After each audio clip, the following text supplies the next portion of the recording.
حضرت انس رضی اللہ تعالی عنہ سے روایت ہے کہ نبی کریم صلی اللہ علیہ وسلم کے پاس بحرین سے رقم آئی۔ آپ نے فرمایا کہ اسے مسجد میں ڈال دو، اور یہ رقم اس تمام رقم سے زیادہ تھی جو اب تک آپ کی خدمت میں آ چکی تھی۔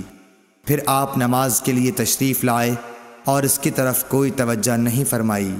جب آپ نماز پوری کر چکے تو آ کر مال رقم کے پاس بیٹھ گئے اور اسے تقسیم کرنا شروع فرمایا۔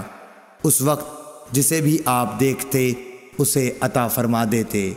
اتنے میں حضرت عباس رضی اللہ تعالیٰ عنہ حاضر ہوئے اور بولے کہ یا رسول اللہ، مجھے بھی عطا کیجئے، کیونکہ میں نے غزوہ بدر میں اپنا بھی فدیہ دیا تھا اور عقیل کا بھی، اس لیے میں زیر بار ہوں۔ رسول کریم صلی اللہ علیہ وسلم نے فرمایا کہ لے لیجئے۔ انہوں نے اپنے کپڑے میں روپیہ بھر لیا اور اسے اٹھانے کی کوشش کی، لیکن وزن کی زیادتی کی وجہ سے وہ نہ اٹھا سکے اور کہنے لگے یا رسول اللہ، کسی کو فرمائیے کہ وہ اٹھانے میں میری مدد کرے۔ آپ نے فرمایا نہیں، یہ نہیں ہو سکتا۔ انہوں نے کہا کہ پھر آپ ہی اٹھوا دیجئے۔ آپ نے اس پر بھی انکار کیا۔ تب حضرت عباس رضی اللہ تعالی عنہ نے اس میں سے تھوڑا سا گرا دیا اور باقی کو اٹھانے کی کوشش کی، لیکن اب بھی نہ اٹھا سکے۔ پھر فرمایا کہ یا رسول اللہ، کسی کو میری مدد کرنے کا حکم دیجئے۔ آپ صلی اللہ علیہ وسلم نے انکار فرمایا تو انہوں نے کہا کہ پھر آپ ہی اٹھوا دیجئے، لیکن آپ صلی اللہ علیہ وسلم نے اس سے بھی انکار کیا۔ تب انہوں نے اس میں سے تھوڑا سا اور روپیہ گرا دیا اور اسے اٹھا کر اپنے کندھے پر رکھ لیا اور چلنے لگے۔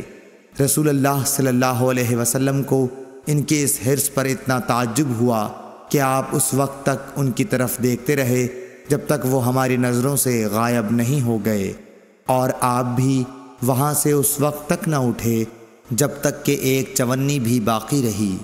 صحیح بخاری حدیث نمبر 421۔ حضرت انس رضی اللہ تعالی عنہ سے روایت ہے، وہ کہتے ہیں کہ میں نے رسول اللہ صلی اللہ علیہ وسلم کو مسجد میں پایا۔ آپ کے پاس اور بھی کئی لوگ تھے۔ میں کھڑا ہو گیا تو حضور صلی اللہ علیہ وسلم نے مجھ سے پوچھا کہ کیا تجھ کو ابو طلحہ نے بھیجا ہے؟ میں نے کہا جی ہاں۔ آپ نے پوچھا کھانے کے لیے؟ میں نے عرض کی کہ جی ہاں۔ تب آپ نے اپنے قریب موجود لوگوں سے فرمایا کہ چلو۔ سب حضرات چلنے لگے اور میں ان کے آگے چل رہا تھا۔ صحیح بخاری حدیث نمبر 422۔ ابن شہاب نے سہل بن سعد سعدی سے روایت کی ہے کہ ایک شخص نے کہا یا رسول اللہ، اس شخص کے بارے میں فرمائیے جو اپنی بیوی کے ساتھ کسی غیر مرد کو بدفعلی کرتے ہوئے دیکھتا ہے، کیا اسے مار ڈالے؟ آخر اس مرد نے اپنی بیوی کے ساتھ مسجد میں لعان کیا اور اس وقت میں موجود تھا۔ صحیح بخاری حدیث نمبر 423۔ محمد بن ربی نے عتبان بن مالک سے جو نابینا تھے روایت کیا ہے کہ نبی کریم صلی اللہ علیہ وسلم ان کے گھر تشریف لائے۔ آپ نے پوچھا کہ تم اپنے گھر میں کہاں پسند کرتے ہو کہ میں تمہارے لیے نماز پڑھوں؟ عتبان نے بیان کیا کہ میں نے ایک جگہ کی طرف اشارہ کیا، پھر نبی صلی اللہ علیہ وسلم نے تکبیر کہی اور ہم نے آپ کے پیچھے صف باندھی، پھر آپ نے 2 رکعت نماز نفل پڑھائی۔ صحیح بخاری حدیث نمبر 424۔ محمد بن ربی انصاری سے روایت ہے کہ عتبان بن مالک انصاری رضی اللہ تعالی عنہ رسول اللہ صلی اللہ علیہ وسلم کے صحابی اور غزوہ بدر کے حاضر ہونے والوں میں سے تھے۔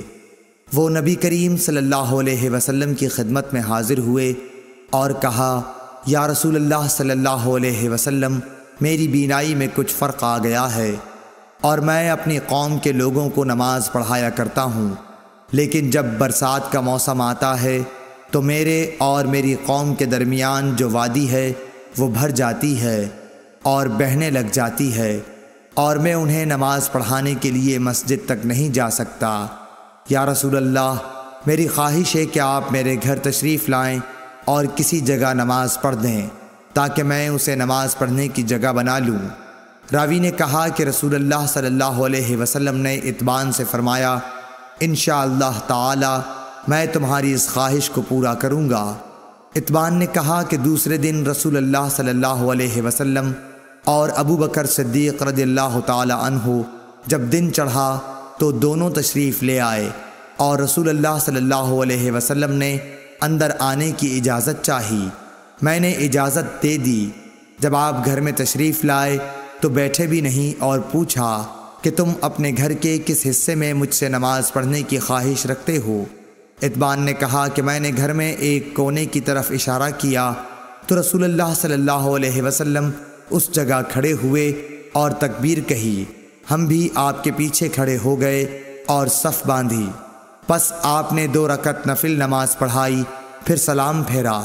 اتبان نے کہا کہ ہم نے آپ کو تھوڑی دیر کے لیے روکا اور آپ کی خدمت میں حلیم پیش کیا جو آپ ہی کے لیے تیار کیا گیا تھا۔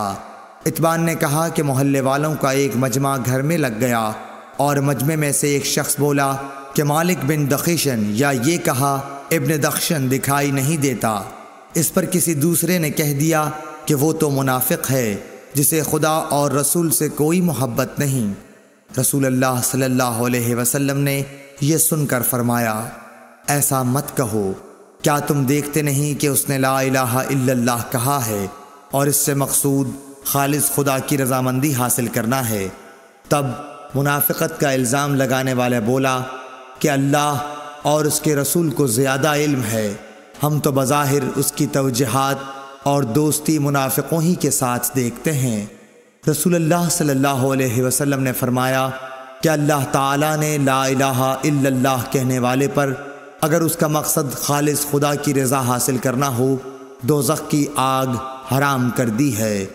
ابن شہاب نے کہا کہ پھر میں نے محمود سے سن کر حسین بن محمد انصاری سے جو بنو سالم کے شریف لوگوں میں سے ہیں اس حدیث کے متعلق پوچھا تو انہوں نے اس کی تصدیق کی اور کہا کہ محمود سچا ہے۔ صحیح بخاری حدیث نمبر 425۔